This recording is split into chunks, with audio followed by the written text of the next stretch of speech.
皆さんこんにちは。今回は初めてロードバイク一人キャンプをした時の話をまとめました。当時は動画を撮るつもりがなかったので、キャンプ場の映像は残っていないんですが、糸島まで走りながら感じたことを映像と写真と一緒にお届けしたいと思います。それでは早速スタート。そもそもなんでロードバイクソロキャンプをしようと思ったのか。友達と会話をしていた時に、自転車キャンプとか合いそうじゃないと軽く言われたことが最初でした。その後走ったしまなみ海道で無人島でバイクキャンプをしている人たちを見て、ああこれやってみたいなっていう気持ちが一気に湧いてきました。自転車キャンプをしてみたいなと思った時に真っ先に出てきたのはワクワクよりも怖さでした。というのも、私は昔から人にどう見られるかを気にしやすいタイプで、一般的じゃない行動をするときほどその怖さが強く出ます。ロードバイクでキャンプってパッと見それで行くのと思われてもおかしくないし、キャンプ経験がほぼゼロで装備もにわかで不安をあげればキリがなかったです。人目が怖かった理由はシンプルで、失敗したらどうしようとか変な目で見られたらどうしようっていう気持ちが根底にあったからだと思います。誰かに否定されたわけじゃないのに、勝手に人の目を怖がる癖が染みついていたと思います。でも今回の自転車キャンプに関しては、なぜかその怖さを押し切りたくなりました。多分離婚や退職を経験していろいろなものを手放した後だったからだと思います。人にどう思われるかよりも自分がどう感じたいかの方を大切にしたい、そんな気持ちが強くなっていました。やってみたいという直感に従って動きたいし、自分の人生は人の評価じゃなくて自分の体験で作りたい。これに気づいた瞬間、今行かないとまた人目を言い訳にしてやらないまま終わるという予感がありました。だから決めた。怖いまま行こう。その一歩を踏み出せたのが多分今回の自転車キャンプの本当のスタートだったと思います。行くと決めたので、まずは道具選びからスタートです。愛車はカーボンロードなので、荷物を固定するキャリアを取り付けるのは困難です。そこで装備は軽量でコンパクトなものをできるだけ心がけました。実店舗やネットでテントを寝袋を見て悩んで購入しました。それに合わせてサイズ感がマッチするフロントローダーとサドルバッグも購入しました。ウキウキでロードバイクに実際取り付けてみたら、重いし振動で揺れるなということに気づきました。さらにフロントローダーについては、前タイヤと接触してしまって、このままではフロントローダーが擦れてしまうという問題がありました。なので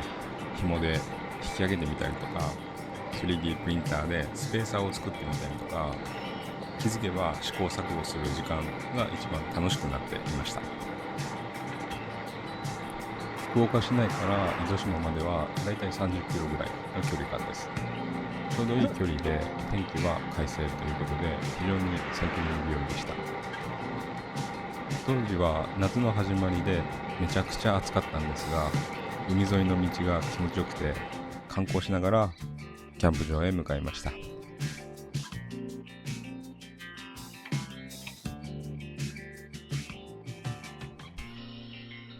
今回お世話になるキャンプ場はこちら。キャンプ場に着くと初心者でも優しく説明をしてくれるご夫婦がいて、最初の緊張がほどけました。ただ前日の雨で地面がぬかるんでいました。こういうことは実際にやってみないとわからないことですね。その後テントを立てて少しまったりしたり、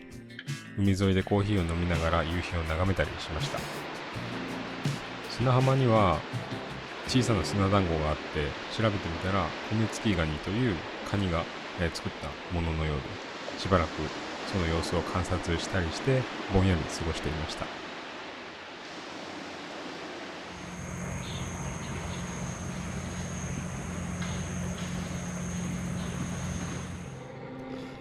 ここからは2日目の映像にはなるんですが、初日夜の出来事についてもお話ししたいと思います。夜になるとキャンプ場に猫がいたんですけど、その猫がニャーと言いながら、各バーベキューやってるところとかを回ったりして、ご飯をねだっていたんだと思います。私のところにも何かしらで来てほしいなと思ってたんですけど、その食事をしている時とかには来ずに、で私が寝た後に突然ニャーという鳴き声がしまして、テントの近くに猫が来てるということが分かりました。でも私はごめん今ご飯持ってないやって思って、特にテントの入り口を開けることもなく過ごしてしまいました。来てほしいと思っていたのに、実際に来られたらどうしたらいいかわからなくなってしまいました。後々ね、振り返ってみると、あれはご機嫌いかがっていう単なる挨拶だったのかなと今は思います。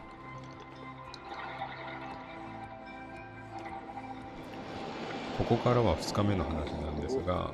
2日目の朝、時間があるということで、また海辺に行って散歩をしました。その時には昨日なかった野球のボールが転がっていて、そのボールを拾って、防波堤で壁当てをして遊んでいました。そうすると過去の記憶が蘇ってきて、中学生の頃野球にハマって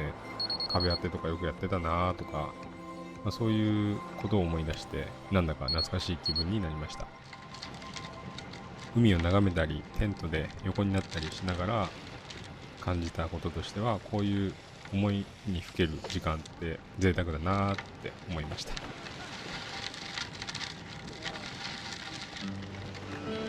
自転車キャンプをやってみて分かったこととして、季節選びがめちゃめちゃ大事だなって感じました。私の場合はロードバイクにそれほど荷物が乗らないので、荷物が少なくて済む夏の前後がベストなのかなと思っています。で、今回ロードバイクで、自転車キャンプやったんですけど、夜露でロードバイクがビチャビチャになるっていうのは完全に想定外だったので、次回は何かしらの対策をしようと思っています。今回の糸島キャンプは未体験への挑戦でした。怖さや不安もあったんですが、やってみたいと感じたことを素直に行動に移せたのが一番嬉しかったです。また季節を見てもう一度やってみたいと思います。最後までご視聴いただきましてありがとうございました。